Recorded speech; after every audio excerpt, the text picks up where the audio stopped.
दिए गए शब्दों के युग्म में से आपको चयन करना है जो कि प्रथम युग्म के शब्दों की तरह ही है। यानी कि डॉक्टर का जो संबंध है वो स्टेथोस्कोप के साथ में है, वही संबंध किसका है आपको वो बताना है।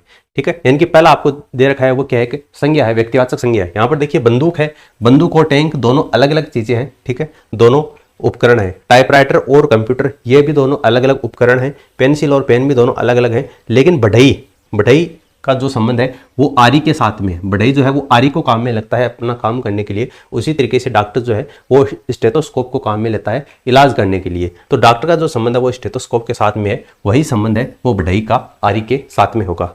अगला प्रश्न देखिए, यहाँ पर आपको भिन्न का चयन करना है। अक्षरों में दे रखे हैं उसमें भिन्न कौन सा है। यहाँ पर देखिए आप देखेंगे तो 7, उसके बाद में 6, उसके बाद में 5, यानी कि 5, 6, 7 इस तरीके से है। ये 1, 2, 3, ये 10, 11 और 12, यानी कि क्रमांक में ये इतने नंबर पे आते हैं। P है वो 16 पर आता है, R 18 पर आता है और ये T 20 पर आता है। यानी कि यहाँ पर देखिए 5, 6, 7 है, यहाँ पर 1, 2, 3 है, यहाँ पर 10, 11, 12 है और यहाँ पर ये 16, 18 और 20, दो का गैप आ गया। इन तीनों में एक का गैप है, इसका मतलब ये इनसे भिन्न है। तो TRP ऑप्शन जो C है ये इसका आंसर हो जाएगा। अगला प्रश्न देखिए, अंग्रेजी वर्णमाला श्रृंखला में बाएं छोर से, कौन से छोर से, बाएं छोर से 17वें अक्षर के बाईं ओर, यहाँ पर आपको दोनों सेम दे रखे हैं और जब भी आपको दोनों सेम दिए गए हों तो उस स्थिति में आपको क्या करना होता है, माइनस करना होता है। तो 17 में से आप 7 माइनस करेंगे तो कितना आ जाएगा आपका, 10 आ जाएगा। और 10 नंबर पर अंग्रेजी का कौन सा अल्फाबेट होता है आपका, जे होता है। तो जे ऑप्शन जो फर्स्ट है ये इसका आंसर आ जाएगा। अगला प्रश्न देखिए, एक आदमी ने एक महिला की ओर इशारा करते हुए क्या कहा कि उसके इकलौते भाई का पुत्र, यानी उस महिला के इकलौते भाई का पुत्र की बात हो रही है। तो मान लीजिए कि ये महिला है, इस महिला का इकलौता भाई है, ये भाई है, इसका पुत्र है, इस महिला के इकलौते भाई का पुत्र मेरी पत्नी का भाई है। अब ये जो व्यक्ति है, ये जो आदमी कह रहा है, इस आदमी की पत्नी होगी और उस पत्नी का ये भाई होगा। कौन सा, इस महिला के इकलौते भाई का जो पुत्र है वो मेरी पत्नी का भाई है, ये आपको दिया गया है। तो आपको बताना है कि महिला आदमी से किस प्रकार से संबंधित है। तो ये जो महिला है ये इस आदमी से किस प्रकार से संबंधित है।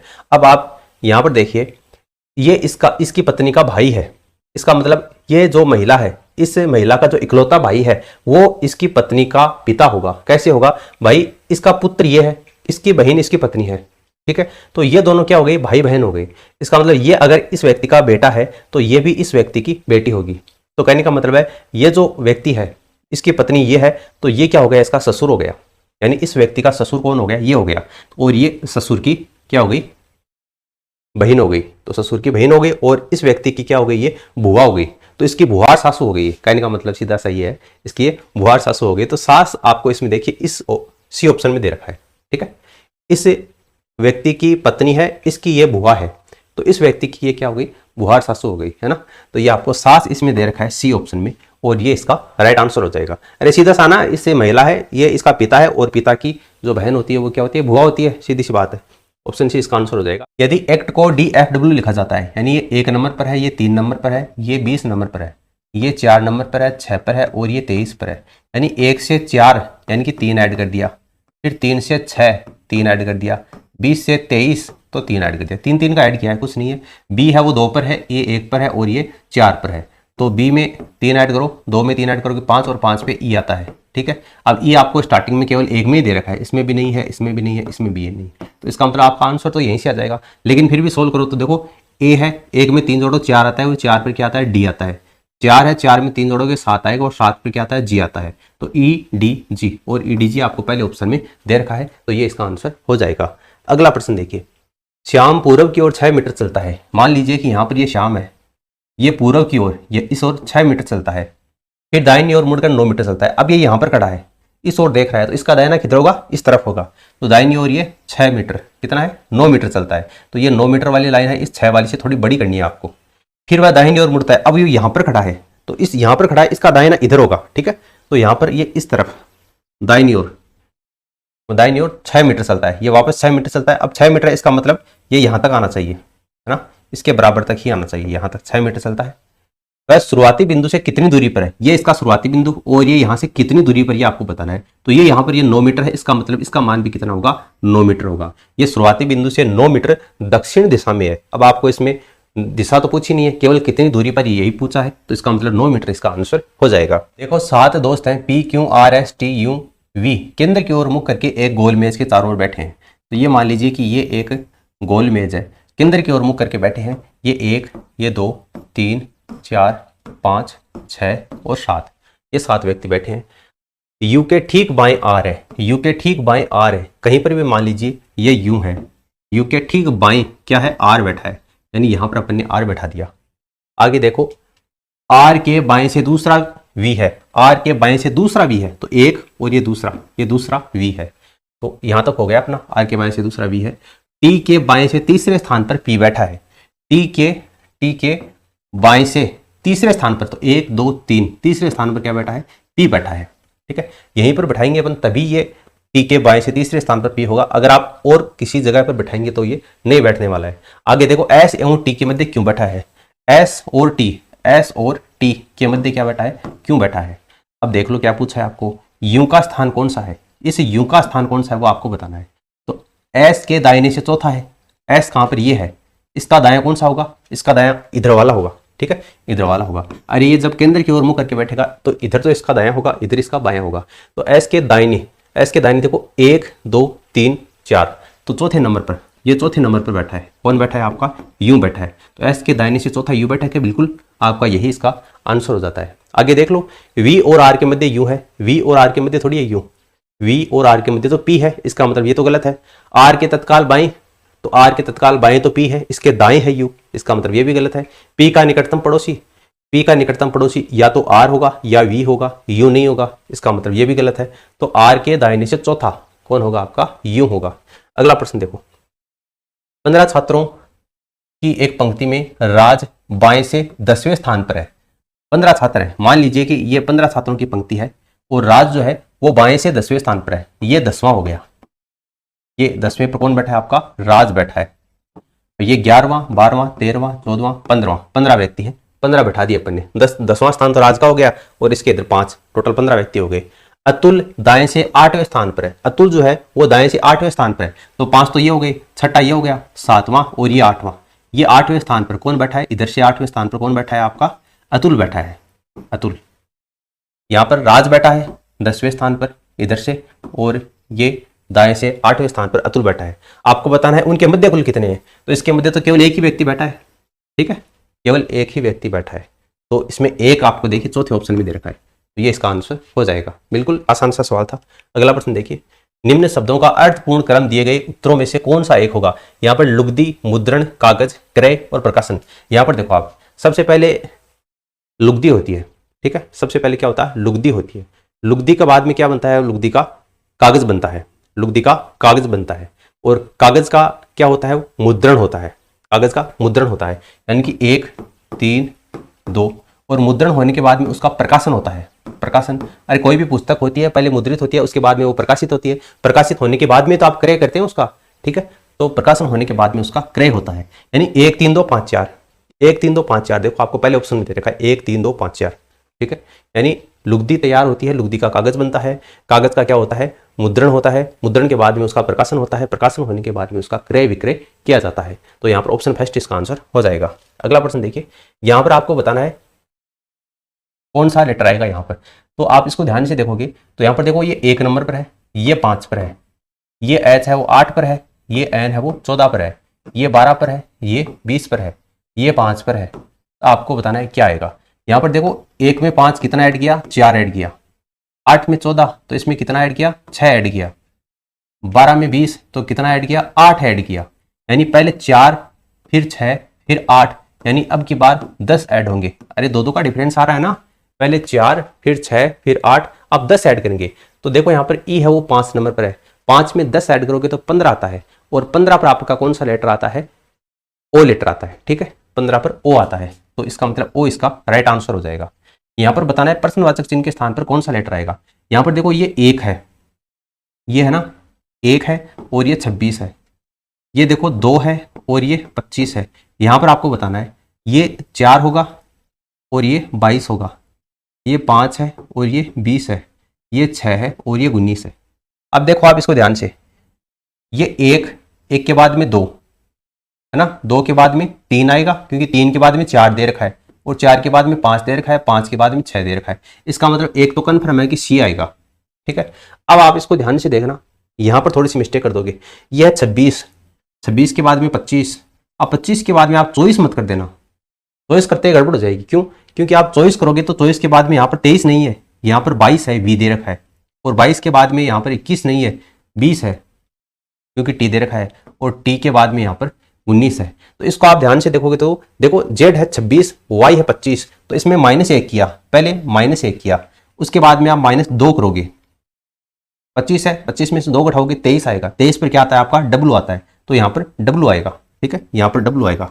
कैसे आएगा? देखो यहाँ पर 23 आ गया। अब 23 में से यहाँ पर क्या दे रखा है? 22 दे रखा है, तो -1 कर दिया। अब 22 में से 20 दे रखा है तो -2 कर दिया। अब 20 में से 19 दे रखा है -1, यानी कि -2 -1 -2 -1 -2 -1, ये श्रृंखला है वो फॉलो कर रहा है। इसका मतलब यहाँ पर अक्स ना करके आएगा, डब्लू आएगा। वैसे भी आपको अक्स है वो किसी ऑप्शन में दे नहीं रखा है, केवल डब्लू ही दे रखा है, COW। इसका मतलब CW ऑप्शन जो सेकंड है ये इसका आंसर हो जाएगा। क्योंकि अगर आप सी अक्स करोगे किसी ऑप्शन में नहीं दिखेगा तो आप इनमें से कोई नहीं कर दोगे, जो कि गलत है। इनमें से कोई नहीं होगा, बल्कि क्या होगा? CW होगा, ठीक है। अगला प्रश्न देखो, दिए गए शब्दों के युग्म में से आपको उस युग्म का चयन करना है जो कि प्रथम युग्म के शब्दों की तरह ही निकटतम रूप से श्रेष्ठ है।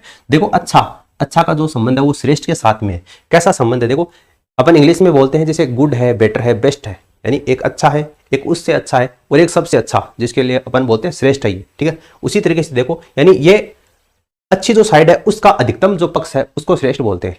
यहां पर देखो आप, ईर्ष्या और खुशी ये तो एक दूसरे के अपोजिट हैं, बिल्कुल देखा जाए तो ना। जो व्यक्ति ईर्ष्या करता है वो खुश नहीं होता है, ठीक है, तो ये तो बिल्कुल अपोजिट नहीं होगा। अस्वस्थ व्यक्ति का संबंध चिकित्सक से है, तो ये भी अच्छा श्रेष्ठ वाला संबंध है, इससे कहीं भी प्रकट नहीं होता है, तो ये भी गलत है। यहां पर देखो बुरा और अच्छा ये दोनों भी अपोजिट है, बुरा और अच्छा नहीं हो सकता। पहाड़ी का जो संबंध है वो पर्वत के साथ में। अब आप मुझे ये बताओ कि जो पर्वत होता है, जैसे आप मान लीजिए कि गुरु शिखर पर्वत है, गुरु शिखर पर्वत राजस्थान की सबसे ऊंची चोटी है, 1722 मीटर उसकी ऊंचाई है। तो गुरु शिखर जो पर्वत है ये किसी न किसी पहाड़ी पर है, उड़िया के पठार के ऊपर है, ठीक है। अपन बोलते हैं ना उड़िया पठार पर, उड़िया पहाड़ी के ऊपर है गुरु शिखर पर्वत। तो ये जो पर्वत है, पहाड़ी का जो श्रेष्ठ बिंदु होता है उसको क्या बोलते हैं? अपन पर्वत बोलते हैं। इसका मतलब अच्छा का जो संबंध श्रेष्ठ के साथ में है, पहाड़ी का वही संबंध किसके साथ में है?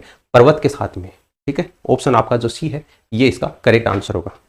अगला प्रश्न देखो, अंग्रेजी वर्णमाला में बाएं छोर से 16वें अक्षर के दाएं, देखो बाएं और दाएं दोनों अलग अलग दे रखा है, बाएं बाएं नहीं दे रखा है, दाएं दाएं नहीं दे रखा है। एक तरफ बाएं दे रखा है, दूसरी तरफ दाएं दे रखा है, तो बाएं दाएं दोनों अलग अलग है। इसका मतलब जोड़ दो, 16 दे रखा है और 9 दे रखा है। 16 और 9 कितने होते हैं आपके? 25 होते हैं। और 25 पर कौन सा लेटर आता है आपका? वाई लेटर आता है। इसका मतलब वाई आपको कौन से ऑप्शन में दे रखा है?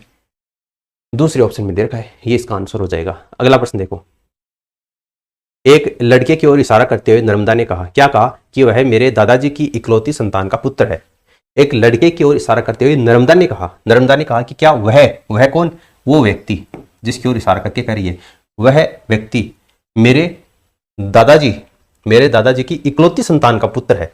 तो अब आप खुद के ऊपर लेकर देख लीजिए, जैसे कि मान लीजिए कि मैं एक लड़की हूं, मैं नर्मदा नाम की लड़की हूं, मैं क्या कह रहा हूं कि वह जो लड़का है वो मेरे दादाजी यानी मेरे पिताजी, उसके जो पिताजी होंगे मेरे दादाजी होंगे, मेरे दादाजी के इकलौती संतान, यानी कि मेरे पिता केवल एक ही व्यक्ति हैं, उनके कोई भाई नहीं है, यानी मेरा चाचा नहीं है, तो मेरे पिताजी हैं, दादाजी की इकलौती संतान यानी कि मेरे पिताजी, और इसका पुत्र है, यानी कि मैं तो होने से रही क्योंकि मैं तो नर्मदा हूं।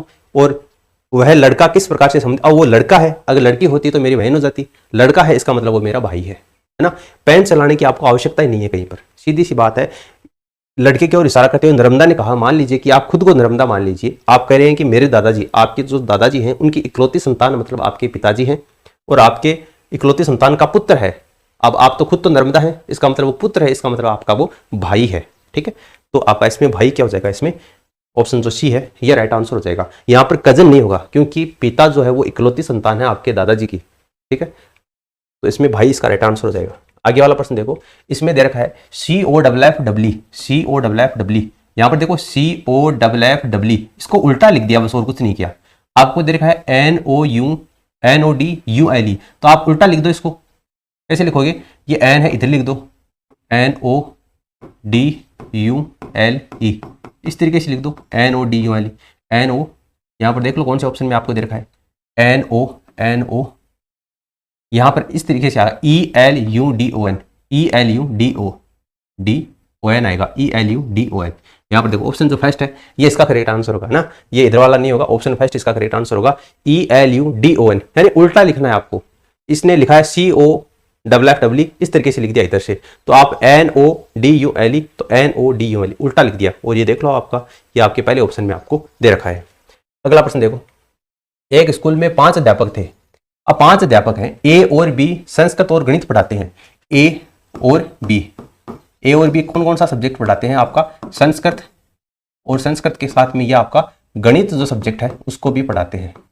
अब इसका मतलब क्या है, आपको ये समझ में आना चाहिए। इसका मतलब ये है कि ए है वो संस्कृत भी पढ़ाता है, ए है वो गणित भी पढ़ाता है, बी है वो संस्कृत भी पढ़ाता है और बी है वो गणित भी पढ़ाता है। इसका मतलब ये है, ये मतलब कतई मत निकाल लेना कि ए है वो संस्कृत पढ़ाता है और बी है वो गणित पढ़ाता है, ये मतलब नहीं है इसका। इसका मतलब ये है कि ए है वो संस्कृत पढ़ाता है और ए वो गणित भी पढ़ाता है, यानी ये दोनों व्यक्ति ये दोनों सब्जेक्ट पढ़ाते हैं। इतनी बात आपको समझ में आनी चाहिए। अगला देखो, डी और ए हिंदी और संस्कृत पढ़ाते हैं। यहाँ पर ये डी और ये ए, ये कौन कौन सा सब्जेक्ट पढ़ाते हैं? ये आपका हिंदी, और हिंदी के साथ में क्या दे रखा है आपको? डी और ए हिंदी और संस्कृत पढ़ाते हैं, हिंदी और संस्कृत पढ़ाते हैं। इसका मतलब डी है वो हिंदी भी पढ़ाता है, डी है वो संस्कृत भी पढ़ाता है, ए है वो हिंदी भी पढ़ाता है, ए है वो संस्कृत भी पढ़ाता है। आगे है ई और बी, तो ये ई और ये बी, ये क्या पढ़ाते हैं? ये भूगोल, ये भूगोल तो पढ़ाते हैं, भूगोल के साथ साथ में ये आपका स्पेनिश पढ़ाते हैं, स्पेनिश। अब आपको बताना है कि 2 से अधिक अध्यापक है, कौन से? 2 से अधिक अध्यापक कौन सा विषय पढ़ाते हैं? 2 से अधिक अध्यापक कौन सा विषय पढ़ाते हैं? यहां पर देखो, 2 से अधिक अध्यापक कौन सा विषय पढ़ाते हैं? ए है वो संस्कृत के साथ में गणित भी पढ़ाता है, बी है वो संस्कृत के साथ में गणित भी पढ़ाता है। इसका मतलब संस्कृत पढ़ाने वाले कौन कौन व्यक्ति हैं? संस्कृत पढ़ाने वाला एक तो ए है, एक बी है, दोनों संस्कृत पढ़ाते हैं और दोनों गणित भी पढ़ाते हैं। यहाँ पर संस्कृत आ रहा है, इसका मतलब संस्कृत कौन पढ़ा रहा है? यहाँ पर डी है, डी संस्कृत भी पढ़ा रहा है और डी है वो हिंदी भी पढ़ा रहा है। ए है वो हिंदी भी पढ़ा रहा है, ए है वो संस्कृत भी पढ़ा रहा है, लेकिन ए तो अपन ने यहाँ पर लिख लिया, अब अपन ने यहाँ पर डी लिखा है। इसका मतलब 3 व्यक्ति हैं वो संस्कृत पढ़ाते हैं, इस बात से ये स्पष्ट होता है। आगे देखो, गणित, गणित आपको केवल एक में दे रखा है, इसका मतलब गणित तो होने से रहा। इसमें आपको आगे दे रखा है गणित जो है वो नहीं पढ़ाते हैं, केवल 2 व्यक्ति इसमें पढ़ाएंगे। आगे आपको हिंदी दे रखा है, संस्कृत, भूगोल, स्पेनिश, आगे अलग अलग भाषाएं दे रखी हैं। तो इसमें संस्कृत विषय पढ़ाने वाले कौन है? 3 व्यक्ति हैं, ए बी और डी। और इसमें आपको संस्कृत पढ़ाने वाले देखो, संस्कृत आपको ऑप्शन में दे रखा है, तो यानी कि आपका संस्कृत विषय 2 से अधिक अध्यापक पढ़ाते हैं, यानी कि 3 अध्यापक पढ़ाते हैं। इसका मतलब 2 से अधिक अध्यापक हैं वो आपका इसमें संस्कृत विषय पढ़ाते हैं। आपका ऑप्शन जो फर्स्ट है ये इसका आंसर हो जाएगा। अगला प्रश्न देखो, यदि काले का अर्थ ये है, ये फलाना दिखना, तो लास्ट का देख लो आपको क्या कहा गया है? लास्ट का कहा गया साफ आसमान। साफ आसमान का रंग क्या होगा? अब साफ आसमान का मतलब आप नीला नहीं समझना आपको, ठीक है? अरे आसमान नीला नहीं है, वास्तव में आसमान जो है वो कैसा होता है? काला होता है, ठीक है? वास्तव में आसमान कैसा होता है? काला होता है। जो अंतरिक्ष यात्री होता है उसे पूछना आसमान कैसा होता है आपका? काला होता है। ये साफ आसमान पूछा है, तो काले को क्या कहा गया है? काले को इसमें गुलाबी कहा गया है। इसका मतलब गुलाबी क्या हो जाएगा? अपना राइट आंसर आ जाएगा। अगर आप साफ आसमान का मतलब नीला समझोगे तो नीले को इसमें सफेद कहा गया है, और सफेद आपको वैसे ऑप्शन में भी नहीं दे रखा है, तो यहाँ पर आपको वैसे भी कंफ्यूज नहीं होना है, ठीक है? साफ आसमान का मतलब काला, और काले को क्या कहा है? गुलाबी कहा है। इसका मतलब इसमें गुलाबी इसका राइट आंसर हो जाएगा। ये एग्जाम में क्वेश्चन पूछा हुआ है और इसमें गुलाबी ही इसका आंसर माना हुआ है। अगला प्रश्न देखिए, निम्न शब्दों का अर्थपूर्ण क्रम दिए गए उत्तरों में से कौन सा एक होगा? इसमें दे रखा है वार्षिक, पाक्षिक, मासिक, दैनिक, साप्ताहिक। अब आप मुझे बताओ कि आप जब छोटी कक्षाओं में पढ़ते थे, 2री, 4री, 5वीं कक्षाओं में पढ़ते थे, तब आपका जो अध्यापक है वो आपका टेस्ट लेता था, या आप कोचिंग में भी मान सकते हैं, कोचिंग में भी जाते हैं तो आपका जो टेस्ट होता है, सबसे छोटा टेस्ट होता है वो कौन सा आता है? आपका दैनिक होता है। सबसे पहले क्या होता है आपका? इसमें दैनिक टेस्ट होता है। दैनिक के बाद में क्या होता है आपका? साप्ताहिक टेस्ट होता है। दैनिक के बाद में क्या होता है आपका? साप्ताहिक टेस्ट होता है। साप्ताहिक टेस्ट होने के बाद में आपका पाक्षिक यानी 15 दिन से होने वाला टेस्ट होता है, तो ये पाक्षिक हो गया। पाक्षिक होने के बाद में आपका मासिक यानी 1 महीने से होने वाला टेस्ट है, तो ये मासिक। और उसके बाद में आपकी जो एग्जाम, कंपटीशन एग्जाम लगती है, ईयरली एग्जाम, वार्षिक एग्जाम, तो ये आपका इसमें वार्षिक हो गया। यानी पहले दैनिक टेस्ट है, फिर साप्ताहिक है, उसके बाद में पाक्षिक 15 दिन से, उसके बाद में मासिक 1 महीने से, उसके बाद में ईयरली एग्जाम। तो ये आपका 4 5 2 3 1, 4 5 2 3 1, 4 5 2 3 1 आपको दूसरे ऑप्शन में दे रखा है। अगला प्रश्न देखो, ये आपको दे रखा है एक सर्कल, इसमें प्रश्नवाचक चिन्ह की जगह कौन सी संख्या आएगी आपको वो बताना है। यहाँ पर देखो आप, ये दे रखा है 1 2 2 4 8। अब देखो 1 है, एक को दो, एक और दो है ना, इस दोनों को मल्टीप्लाई किया अपन ने तो क्या आ गया, 2 आ गया है ना, ये 2 आगे लिख दिया। ठीक है, अब इस 2 को इस 2 से मल्टीप्लाई करो, को 2 को 2 से मल्टीप्लाई करो, 4 आएगा। ठीक है, ये 4, अब इस 4 को इस 2 से मल्टीप्लाई करो, कितना आएगा आपका, 8 आएगा, ये 8 आगे लिख दिया अपन ने। अब इस 4 को इस 8 से मल्टीप्लाई करो तो कितना आएगा, 32 आएगा, और इस प्रश्नवाचक चिन्ह की जगह पर कितना आएगा, 32 आएगा। ठीक है, यानी कि पहले दोनों को गुणा कर दिया तो अपना क्या आ गया, तीसरा आ गया। अब तीसरे को गुणा कर दिया तो चौथा आ गया। ठीक है, फिर 4 और 2 को गुणा किया, 8 आ गया। अब 8 और 4 को गुणा करोगे तो 32 आएगा, और 32 देख लो आपको तीसरे ऑप्शन में दे रखा है, इसका मतलब आपका 32 है, ये इसका राइट आंसर हो जाएगा। ठीक है, समझ में आ रहा है अच्छे से? बिल्कुल, अगर समझ में आ रहा है तो एक लाइक करके मोटिवेट करें, और अपने दोस्तों के साथ में आप इस वीडियो को शेयर करें ताकि उनको भी स्टडी में बेनिफिट मिल सके, और ये वीडियो आपको लगातार इसी तरीके से प्रोवाइड होते रहेंगे एग्जाम तक। तो बिल्कुल आप हमसे जुड़े रहिए। आप हमारे टेलीग्राम चैनल को ज्वाइन कर सकते हैं, टेलीग्राम चैनल को ज्वाइन करने की लिंक आपको नीचे कमेंट सेक्शन में दे रखी है। फिलहाल इस वीडियो में इतना ही, धन्यवाद।